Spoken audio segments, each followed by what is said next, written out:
नमस्ते, आप देख रहे हैं बीबीएन। तो आइए शुरू करते हैं आज की स्पेशल रिपोर्ट। भारत में तेजी से फैल रहा कोविड-19 का एक वेरिएंट बेहद संक्रामक है। ये वेरिएंट शरीर में वैक्सीन को चकमा देकर देश में महामारी के विस्फोट का कारण बन सकता है। विश्व स्वास्थ्य संगठन के चीफ साइंटिस्ट सौम्या स्वामीनाथन ने एएफपी को दिए इंटरव्यू में इसकी चेतावनी दी है।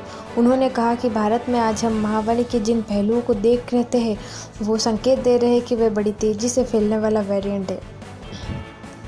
बता दें कि बीते शनिवार को ही भारत में पहली बार कोविड-19 से 24 घंटे में 4,000 से ज़्यादा मौत दर्ज हुई है और 4 लाख से ज़्यादा मामले की पुष्टि हुई है। देश की राजधानी दिल्ली को इससे कड़ा संघर्ष करना पड़ा और उसका हेल्थ केयर सिस्टम पूरी तरह चरमरा गया।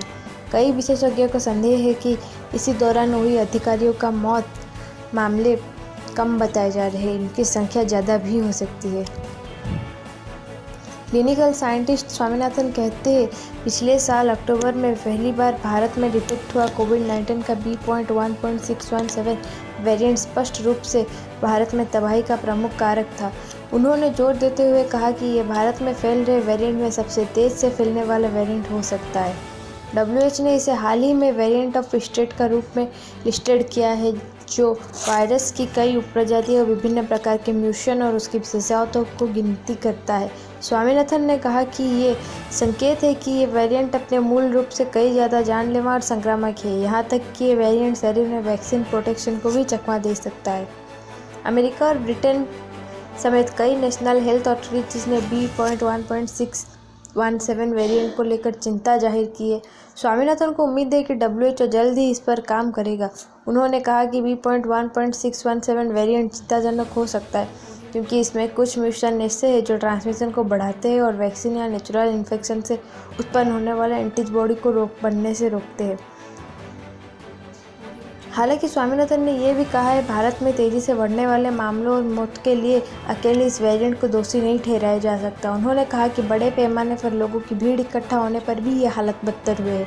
प्रधानमंत्री नरेंद्र मोदी और अन्य राजनेताओं द्वारा आयोजित बड़े पैमाने पर चुनावी रैलियों को भी संक्रमण की रफ्तार के लिए जिम्मेदार ठहराया गया है।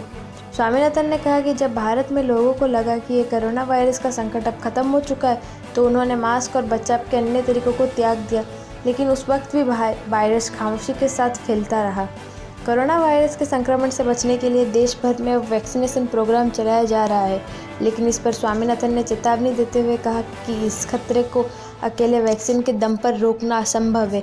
उन्होंने कहा कि भारत दुनिया का सबसे बड़ा वैक्सीन निर्माता देश है और 130 करोड़ से ज़्यादा आबादी वाले इस देश की कुल 2% जनसंख्या को ही पूरी तरह वैक्सीनेट किया गया है। यानी देश की 70-80% आबादी को वैक्सीनेट करने के लिए यहाँ साल नहीं तो कई महीने का समय तो लग सकता है। उन्होंने कहा कि संक्रमण की रफ्तार को कम करने के लिए भविष्य में हमें पब्लिक हेल्थ और सार्वजनिक उपाय पर निर्भर रहने की जरूर आवश्यकता है। स्वामीनाथन ने कहा कि भारत में लगातार बढ़ रहे मामले और मौतों से स्थिति न सिर्फ भयावह है बल्कि इन्फेक्शन नंबर बढ़ने से भी खतरनाक वेरिएंट को उभरने की संभावना बढ़ती है। वायरस जितना ज़्यादा अपनी संख्या बढ़ाएगा और संक्रमण फैलेगा, म्यूटेशन से भी खतरे की संभावना उतनी ही ज़्यादा बढ़ेगी। तो इसी के साथ हमारी स्पेशल क्लास बस यही ख़त्म होती है। ऐसे ही खबरों के साथ जुड़े रहने के लिए देखते रहिए बीबीएन एंड हमारी चैनल सब्सक्राइब करना ना भूलें। धन्यवाद।